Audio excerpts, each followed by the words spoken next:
একটা খবর দেখছিলাম দেশ রূপান্তরে, যে চাচাকে হারিয়ে জয়ী শাহজাহান খানের ছেলে আসিবুর। আর আমি ভাবছি যে ছেলে তো জয়ী হলো, বাবা কি জিতলো? বাবাও তো জিতলো না। কেননা বাবা পরিষ্কারভাবে আওয়ামী লীগের যে কেন্দ্রীয় নির্দেশনা ছিল সেই নির্দেশনা উপেক্ষা করেছে।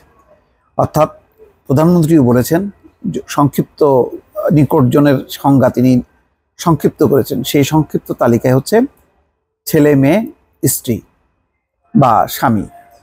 তো সেই অর্থে কিন্তু একেবারে সুস্পষ্ট লঙ্ঘন। শাহজাহান খান, যিনি একসময় আওয়ামী লীগের প্রভাবশালী মন্ত্রী ছিলেন, যিনি এখনও প্রভাবশালী শ্রমিক নেতা, যার ইশারায় বাস চলে, বাস বন্ধ হয়, এবং এখন পর্যন্ত একজন দাপুটের নেতা, সেই নেতাই লঙ্ঘন করলেন আওয়ামী লীগের সিদ্ধান্ত।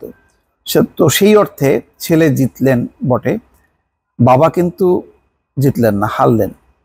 আমরা গণমাধ্যমে দেখেছি যে কেন তিনি ছেলের এই মনোনয়ন দিয়েছেন। এই ব্যাপারে যখন প্রশ্ন করেছেন যে আপনি তো দলের সিদ্ধান্ত মানলেন না, ওবায়দুল কাদের যখন নাকি আওয়ামী লীগ অফিসে এই কথা বলেছেন, তখন তর্ক বিতর্ক হয়েছে। পাল্টা জবাব দিয়েছেন শাহজাহান খান, সবার সামনেই এই তর্ক বিতর্ক হয়েছে।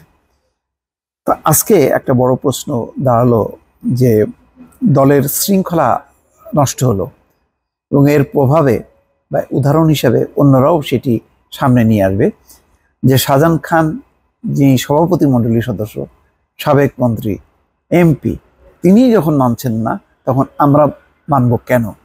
তো সুতরাং আসিফুর রহমান খান, শাহজাহান খানের ছেলের, তার বিজয়টা কিন্তু খুব স্বস্তিদায়ক হলো না। এখানে চাচা হেরেছেন মোহাম্মদ মহসিন মিয়া, সেটা খুব গুরুত্বপূর্ণ না, কিন্তু এই জয়টা কিন্তু সবসময় খচখচ করে বিঁধবে শাহজাহান খানের রাজনৈতিক ক্যারিয়ারে। এবং যতটুকু মনে হয় যে শেখ হাসিনা বলেন যে তিনি মাফ করে দেন কিন্তু কখনো ভোলেন না, যেটা সুরঞ্জিত সেনগুপ্তর সেই ঐতিহাসিক উক্তি।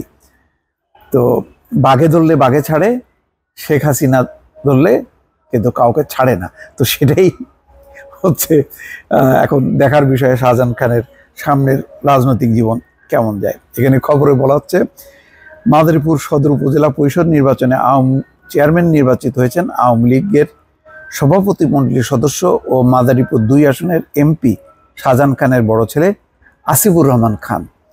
চাচা পাভেলুর রহমান খানকে 14,992 ভোটের ব্যবধানে হারিয়ে তিনি জিতেছেন। তাই বয়স্ক মানুষ, তিনি আর ছেলেদের এই দাপটের মুখে কিভাবে জিতবেন? জেলা নির্বাচন অফিসের তথ্য অনুযায়ী জয়ী আসিফুর রহমান আনারস প্রতীকে পেয়েছেন 75,494 ভোট। তার নিকটতম প্রতিদ্বন্দ্বী মোটরসাইকেল প্রতীকে চাচা পাভেলুর রহমান খান পেয়েছেন 61,303 ভোট। পাভেলুর জেলা আওয়ামী লীগের সাংগঠনিক সম্পাদক ও শাহজাহান খানের চাচাতো ভাই আসিফুর রহমান খান আওয়ামী যুবলীগের কেন্দ্রীয় সদস্য। সবই হলো নিজেদের আমিরামি নির্বাচন। এই আমিরামি নির্বাচনের মধ্যেও এই যে একজন হারছেন, একজন জিতছেন, এগুলো কি খুব গণতান্ত্রিকভাবে দলের, তৃণমূলের মেনে নেওয়ার মতন কি অবস্থা আছে, নাকি স্থায়ী দ্বন্দ্ব, স্থায়ীভাবে একটা সম্পর্কের, দলের ঐক্যের উপর একটা পেরেক মারা হচ্ছে? সেটা এখন ভবিষ্যতে দেখার বিষয়। দর্শক, ভালো থাকবেন। আল্লাহ হাফেজ।